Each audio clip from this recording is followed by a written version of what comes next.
Hello mga Mars! Naging mahaba ang maghapon ngayon mga Mars at ang daming ganap. Eto nga at pauwi na ako.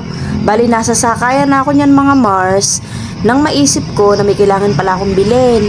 Bali magsasabado at linggo kasi pag gano'n ay tinatamad na akong umahon. Kaya ngayong Biyernes ay kailangan kong mabili yung mga kailangan sa tindahan. Kaya kahit nasa sakayan na ako ay bumalik ako dito sa may palengke. Kung saan ito yung binibilan ko nga bago ako umuwi. Bali nadaanan ko na nga to kanina kaso nga hindi ko naalala na may bibilin pala ako. Nakabalik na ako dito sa sakayan pero madalang talaga ang jeep mga Mars. Kaya hindi agad ako nasakay. Ngayon nga palang Friday ay magsisimba kami nila nanay. Eto nga at nakababa na ako ng jeep. Bali, naglalakad na ako papasok, tapos sa kanila ako didiretso mga Mars. Medyo malayo nga din yung lalakarin ko niyan, pero nagdahan-dahan lang ako mga Mars. Kasi nga hihingalin ako, bali kasi kanina medyo malayo na yung nilakad ko papunta doon sa sakayan, tapos di ba bumalik pa ako. At eto nga, at nandito na ako sa tapat nila.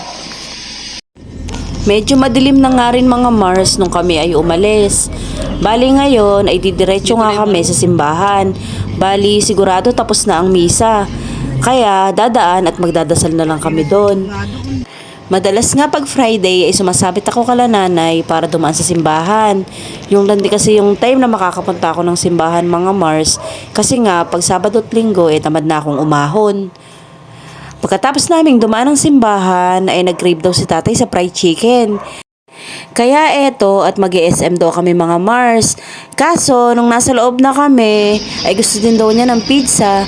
Kaya sa Walter ko siya inaya mga Mars. Bali lumabas kami ng SM at bumiyahe nga kami papunta ng Walter Mart. Sabi ko kasi kay tatay ay meron din namang Jollibee dito sa may Walter Mart. At sigurado hindi ganun karami yung tao gaya dun sa SM. Tapos nga yung kinikrib niyang pizza ay mas masarap at mura sa Angel's Pizza. Meron kasi kaming card mga Mars kaya mas nabibili namin siya sa murang halaga.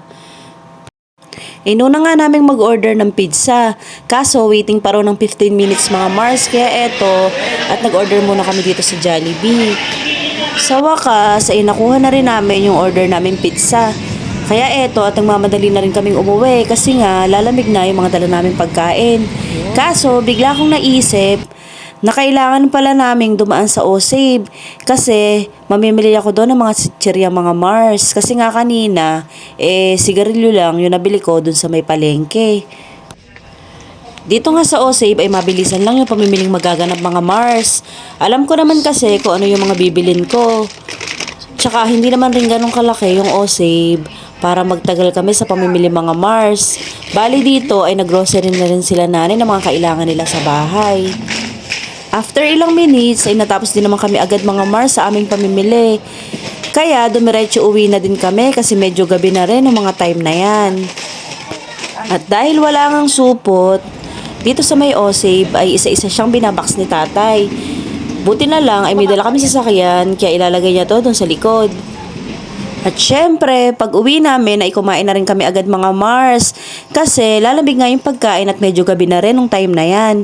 O siya, hanggang dito na lang. Salamat sa panonood mga Mars. Bye-bye!